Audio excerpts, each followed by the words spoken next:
Зараз ще проаналізуємо разом з Бориславом останні події, так звані кадрові ротації в уряді, які здійснює президент, хоча згідно Конституції, знову ж таки, їх це прерогатива у нас парламенту, так? Президент може там подавати, але звільняти і призначати згідно 12 пункту 85 статті Конституції має робити парламент. Парламентсько-президентська республіка, складається таке враження, що президентська і насправді це ні, вибач, переб'ю тебе. Так. Ні, ти не права. Не права. Це те, що ти кажеш, це згідно Конституції України, але ти забула, Конституція на паузі. І це сказав найвеличніший політичний діяч країни по версії Андрія Єрмака. Тому Конституція на паузі. Зеленський захотів зняти уряд, він зняв уряд, захотів призначити, він призначить. І більше того, мене цікавить два моменти. Чи будуть голоси, бо зараз я знаю, йде просто неймовірний рекрутинг цих голосів. Навіть в ЗСУ так не рекрутують, як зараз ці голоси на ці голосування. А також, чи якщо він захоче, наприклад, ввести, не знаю, імператорство в Україні, чи погодиться на це теж прислуга, яка сьогодні готова голосувати за будь-яку забаганку нашого президента?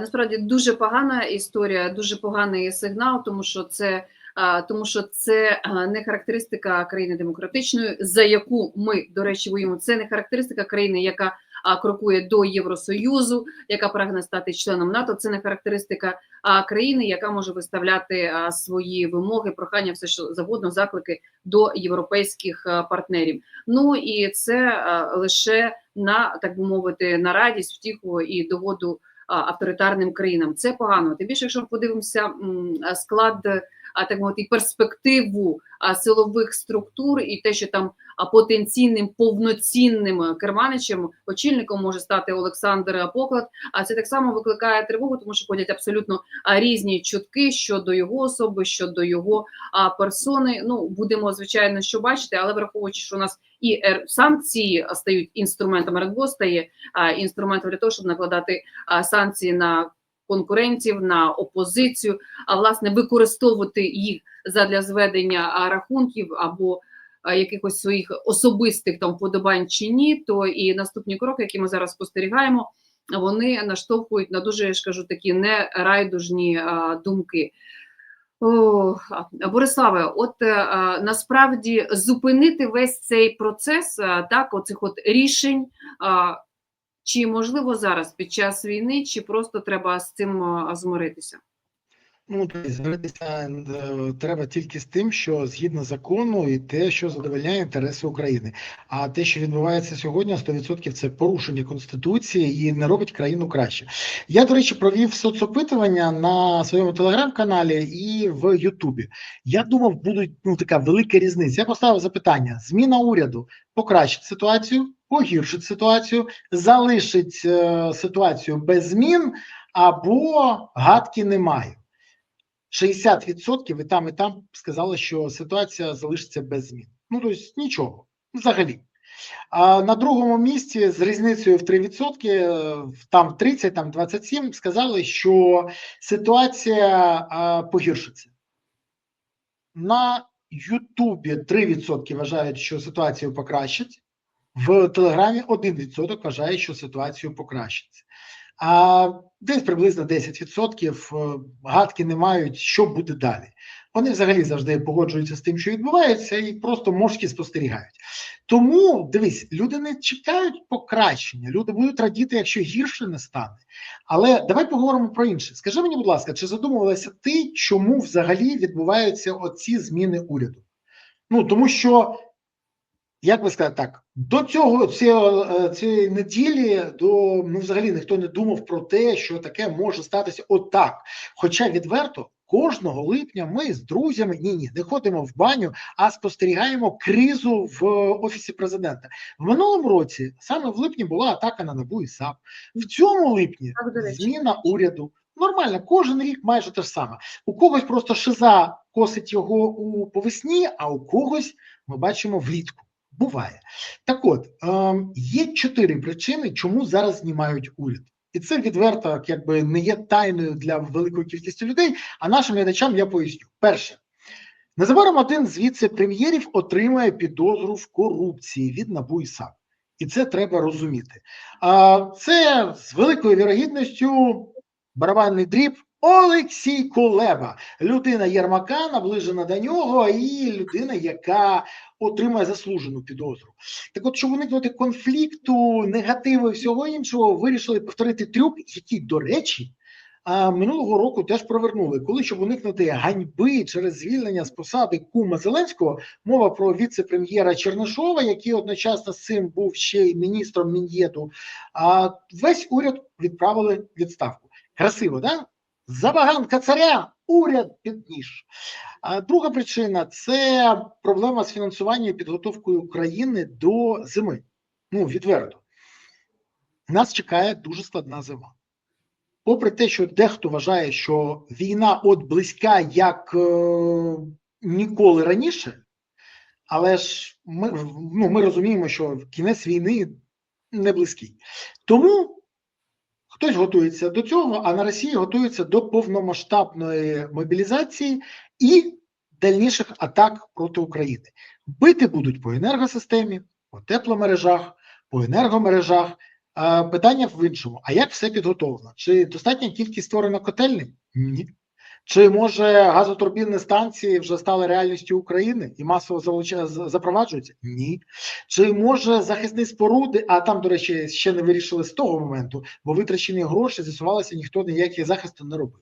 І от багато питань, на які треба давати відповіді, а відповіді дати ніхто не зможе. Тому вирішили, що через бездіяльність і некомпетентність, повну некомпетентність уряду треба рятувати репутацію Зеленського. Бо народ вже каже, ну цих же призначив Зеленський. До речі, зверни увагу, я не сказав, кого цих. Дуже коректно зробив. Так от, до тих, хто неналежно готує країну до зими та фактично залишить українців без тепла і світла через обстріл росіян і непідготовку до сезону, це зимового сезону, це зрозуміло, їх вирішили відправити у відставку. Одні після цього скажуть, ми не встигли, ми хотіли, але не змогли, інші, бо їх звільнили, а інші скажуть, ми хотіли, але не встигли, бо нас тільки зараз призначили. Треба трохи більше часу. Цинічно, але як є, постраждає в будь-якому випадку саме ті люди, які сьогодні сподіваються, що уряд про них буде піклуватися. Не буде. Далі. Зеленський живе виборами. І про це не варто забувати.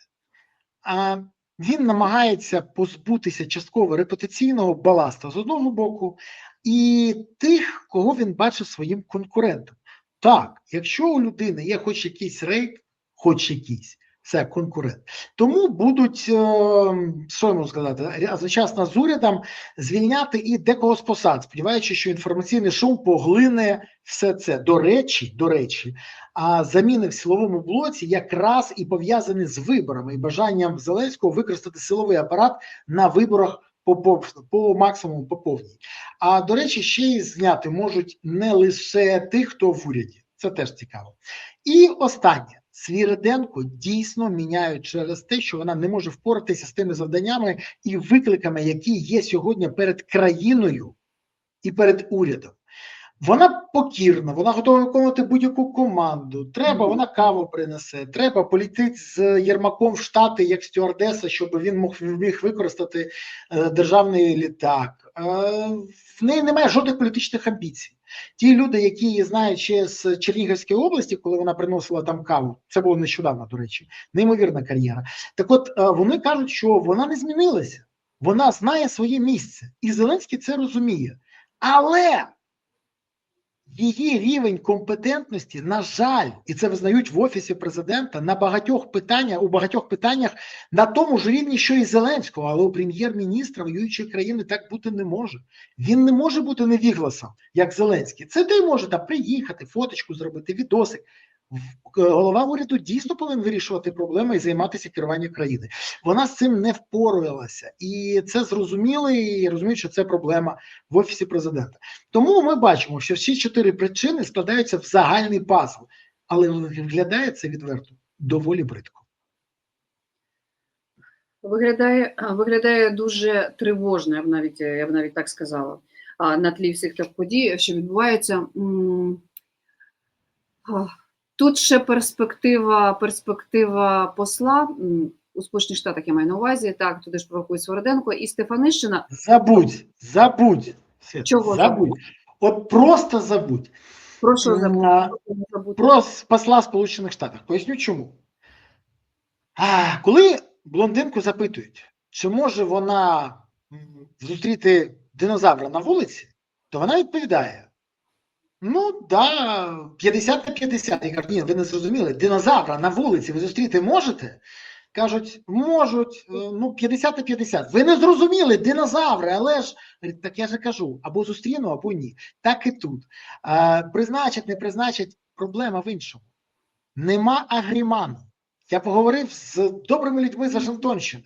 Нема ніяких домовленостей. Більше того, Свириденко незабаром може теж отримати підозру в корупції, через що зараз знімають і Стефанішин, ну, щоб ти розуміла. Так, знову все. Тому ставити на посаду посла ту, яка теж отримує підозру за те, що вона отримувала гроші за фіктивне викладання, про що розповідав в мене в ефірі Володимир Ар'єв. Ну, я думаю, що це дуже сумнівна історія. І американці точно, я запитав, вони кажуть, ні, ну дивись, ми це погоджувати не будемо. Ми не знаємо, що повинен запропонувати Зеленський, щоб це сталося. А з питання, тому вона буде, може, призначена кудись в Булгарію, до речі. Замінить один інструктор іншого. Стюардеса замінить інструктора. Більше того, я тобі хочу сказати, що інформація про те, що посол України у США Ольга Стефанішина попросили завершення дипломатичної служби, взагалі не відповідає дійсності. Просто на Вашингтонщині, коли дізналися, що вона отримує підозру, сказали, що вони не хочуть бачити її послом. І тепер Зеленський негайно її відкликає. Але їй повідомили, що вона не хоче. Ну, така історія, така собі. Тому дійсно розмови навколо того, що кудись її призначить Свириденко, ідуть. Вона може бути, до речі, призначена і головою Офісу президента. Тим паче, що вона дуже зручна Єрмаку, і вони комунікують і далі. І тут той не заперечує, щоб її призначили, йому буде з нею легше, ніж з Будановим. А Буданов куди? Голова РНБО. Ну, про це теж кажуть злі язики з Банкової, але тут не все так, скажімо, добре, тому що Буданов може не погодитись. Але таке заслання сьогодні бачать в Офісі президента. Яка ймовірність того, що ми можемо залишитися у Сполучених Штатах без посла досить тривалий час? Це наш стратегічний партнер. Перед в'їздом на базу сил спеціальних операцій під Краматорськом, яка була раніше там, висів великий плакат. Під час найбільших випробувань ви ніколи не підійметесь до рівня своїх очікувань, а завжди впадете до рівня своєї підготовки. Країна падає до рівня підготовки керівництва країни. На жаль. Тому ті люди, які це створили, внесуть це відповідальність. Всі ж попереджали, що Стефанішина може отримати підозру в корупції. Попереджали? Попереджали. Те, що в неї є ще одна підозра зараз, і вона є тим, про кого проходить суд в ВАКСі, але взяли паузу. Вона ж посол. Знали? Знали. І для того, щоб її врятувати, її відправили в Штати. Але нова підозра. Тож, ситуацію, яку зрежисував Зеленський. Все, що ми бачимо, це наслідки дій некомпетентних, не дуже розумних, невігласа, який сьогодні керує країною. І несе відповідальність за це саме він. Чи може так статися, що ми залишимось без посла? Ну, якщо Україна буде намагатися поставити послом когось як Стефанішину, або, як це пам'ятаєш, була історія, коли Гайдая відправити хотіли до Казахстану, Казахстан сказав, відмовляємо, взагалі відмовляємо, навіть агримант там не дамо, все. Хоча оголосили про це. І тоді його поставили очільником одного ж районного центру, де його спіймали на корупції. Ну, це добре, що там спіймали, а не в Казахстані, бо не так соромно, як могло би бути. А ще історія, хочу нагадати, що у нас може бути як з Даніловим, якщо хтось забув, це колишній очільник РНБО до Умєрова, якого Зеленський гучно відправив послом в Молдову. Але Молдова не погодила. І все. І ми бачимо, що не склалося. І таких історій вистачає, повір мені. І ще одне. є не лише Сполучені Штати, куди хочуть притулити Свериденко. Є і інші країни. Наприклад, з нею обговорювалась навіть Велика Британія. А Велика Британія – це Залужний. Да? А я не знав, вибач. Ну, звичайно, яка пауза? А яка пауза? повітря запитання, а що відбувається і до чого ми врешті-решт йдемо? Ну дивися, з 5-го президента, лідера опозиції, незаконні санкції не знімають. На Борислава Березу незаконні санкції накладають. А йде розмова про якісь незрозумілі вибори восени, до яких начебто готується Банков. Про те, що була розмова з Валерієм Залужним, який там приїжджав і так далі. Ти розумієш, все це відбувається на фоні страшних жорстоких атак на цивільні міста України. При цьому перед Збройними силами України треба схилитися. Дронові атаки на Москву, на НПЗ, ситуацію, яку вони створюють в Криму, я кажу про Збройні сили. Але про реальний мирний процес перемовний мова не йде, тому що позиція Кремля, вона є однозначною. Путін не хоче йти на перемовини, Путін там сподівається забрати Донбас, і зараз буде всі свої засоби, які накопичені, плюс які і продовжують вироблятися у Російській Федерації, направляти на Україну. Ми бачимо, як 3 дні поспіль просто ракети глушать Одесу. Ми поки що не отримуємо достатньо антибалістичних ракет від наших партнерів, їх немає. Ми бачимо, балістика на Київ просто вона прилітає і падає, все, нічого не збувається. Ми бачимо ситуацію у Вишневому, і тут змінюють уряд, тут готується, можливо, до виборів, хоча цього не може бути. Дуже важливо, що є вікно можливості, які, мені страшно навіть подумати, що не будуть використані завдяки, справді, можливо, непрофесійним, непродуманим діям влади. Дивись, але є хороші новини. Ну, наприклад, 7 липня, коли на мене наклали санкції, в той же день зняли браслет, електронний браслет, утричі підозрюваного в корупції Олексія Чернишова, кума Володимира Зеленського. Це звичайно, це іронія, про яку ти говориш, розумієш? Ну чому? Я тобі тоді ж 7 липня зняли санкції з Пукіша, людини, яку наложили за 2 місяці до цього, 2 травня, наложили санкції РНБО разом з Зеленським, як на поплічника Медведчука. Ну, добрі ж новини, добрі. Я тобі далі скажу.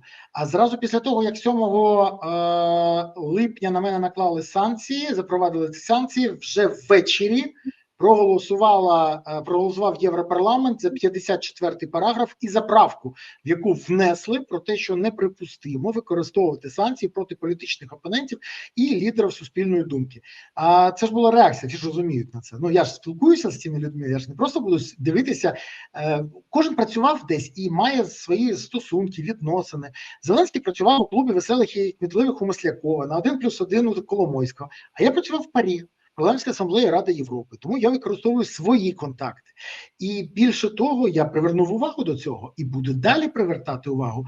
І вже пов'язують дії Зеленського з накладанням санкцій на громадян України як порушенням навмисними, які просто гальмують просування України до Європи. І тоді питання, може тоді Зеленський це навмисно робить? Ну, давай відверто казати. А зі своїх друзів він знімає браслети. І багато чого іншого. Є багато запитань, багато. Ну, наприклад, давай відверто. Те, що ми зараз спостерігаємо, це гірше, ніж хаос. Ну, тому що хаос повинен якось закінчитися, а ми не бачимо. І кожен день нові страшні події. Вчора ми дізналися, що комбриг, якого погоджували з Зеленським, 155-ї бригади, підозрюваний у вбивстві.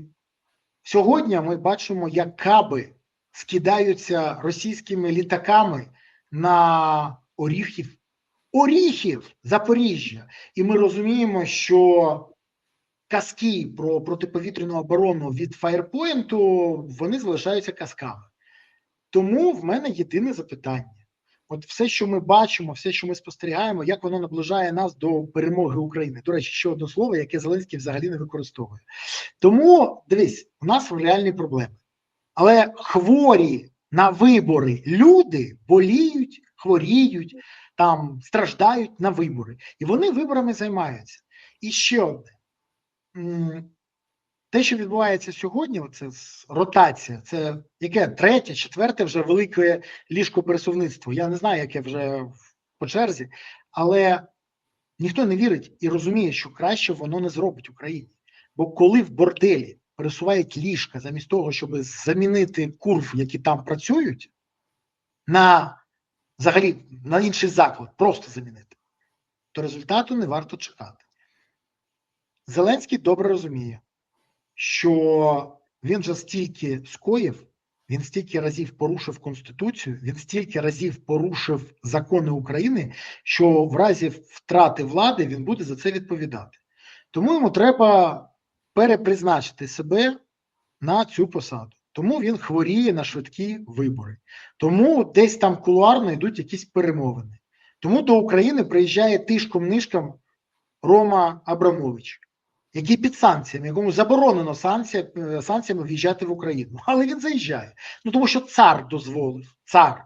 Хочу, до речі, нагадати, як колись Зеленський вимагав і скасували санкції на актора з серіала «Свати» Добронравова, тому що він, як президент, сказав скасувати. І Ваня Баканов це зробив. Тому ми часто бачимо це. Але на опонентів, на критиків влади, на тих, хто вказує на корупцію, санкції накладаються. От тепер скажи мені, те, що ти бачиш загалом, тобі не здається, що це створення, навмисне створення керованого хаосу, в якому легше би було провести швидкі вибори або імітацію виборів для свого перепризначення? Так думає Зеленський. Але є проблема. Є величезна проблема, про яку, я не знаю чому, Зеленський і Офіс президента взагалі не думає. Я розумію, що сьогодні всі там думають, не всі, велика кількість людей думає про те, якого ж там милого призначаються ці інші особи. Що буде далі? Що там з бюджетом? Я хочу сказати одне, це не причина брати попкорн або поглузувати, що відбувається. Ми зараз заходимо в таку турбулентність, що нас може просто сильно потрощити. Не факт, що ми вийдемо з цієї турбулентності. І хочу нагадати, що рашисти нікуди не ділися, а Путін не втратив бажання воювати. І більше того, попри всі заяви Зеленського, що ми близькі до кінця війни як ніколи, на Росії планують тотальну мобілізацію. А Генштаб попереджає, з яким, до речі, я багато по чому сперечаюся, але тут я погоджуюсь на 100%, що з Брянського напрямку, з Росії може бути наступ на Чернігів з наступною метою наступати на Київ. А у нас зірвана мобілізація Зеленським. Відсутня мотивація, тому що Зеленський не хоче, як Верховний головнокомандувач, цим займатися. Проблеми з мобілізацією, проблеми з СЗЧ, проблеми з термінами служби, проблеми з фінансовим забезпеченням військових, проблеми зі всім іншим, про що не дуже хоче говорити і суспільство, і ЗМІ, за виключенням, визнаю, і також лідери суспільної думки. Це взагалі треш. Я, до речі, нещодавно запитав одну людину, скажи мені, будь ласка, а от чому мовчать ті, на кого повинно суспільство рівнятися? А він мені каже, дивись, є такі люди, як Лачин. От на нього молодь орієнтується, дійсно орієнтується. Але Лачин знає, що він може чіпати, а що не може. Бо якщо він зачепить те, що йому заборонено, то тоді отримає, по-перше, повістку, а по-друге, знімуть охорону СБУ.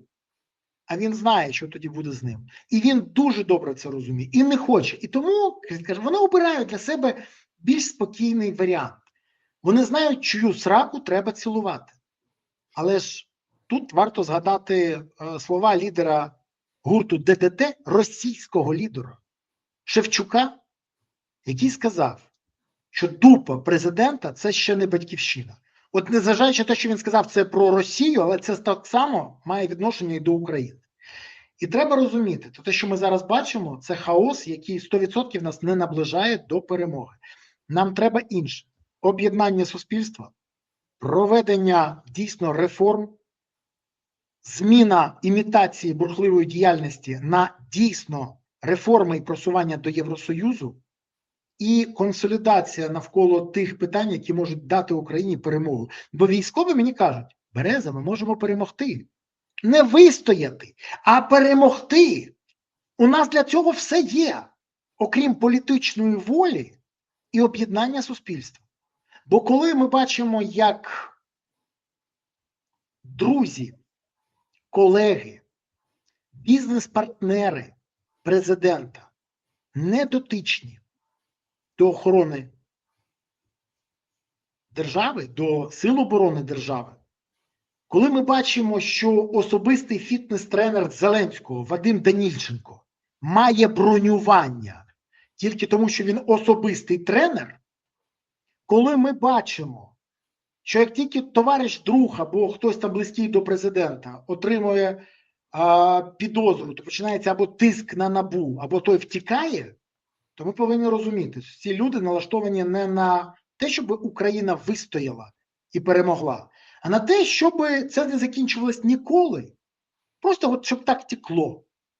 Бо коли закінчиться, їм прийдеться відповідати за те, що вони скоїли. От я б сьогодні на цьому завершила нашу розмову, так, для того, щоб справді порозмірковували усі над тим, що відбувається, що нам необхідно. Ну, а тим, хто цього не усвідомлює, я тут кажу про тих, хто над нами, так, їм так принаймні здається, щоб до них це розуміння прийшло. Очевидно, що воно приходить через те, коли ти спускаєшся на землю, через біль, через втрати, і ти їх відчуваєш тільки коли ти не на пагорбах. Я тобі дуже дякую, Борислав Береза. Маленьке зауваження, дуже швидке. Колись на одному з ефірів ще Чечетов, коли він ще був живий, підбіжав до мене і сказав: я готовий з вами співпрацювати з новою владою, я все розкажу, я все інше. Я кажу, а можна одне запитання? Скажіть мені, будь ласка, а про що думав Янукович, коли дав команду розстрілювати Майдан? І тоді Чечетов мені сказав, він ще за декілька днів до того навіть не міг уявити, що втратить владу. От багато хто коли не може уявити, не тільки втратить, а буде ще й відповідати за все, що скоїв.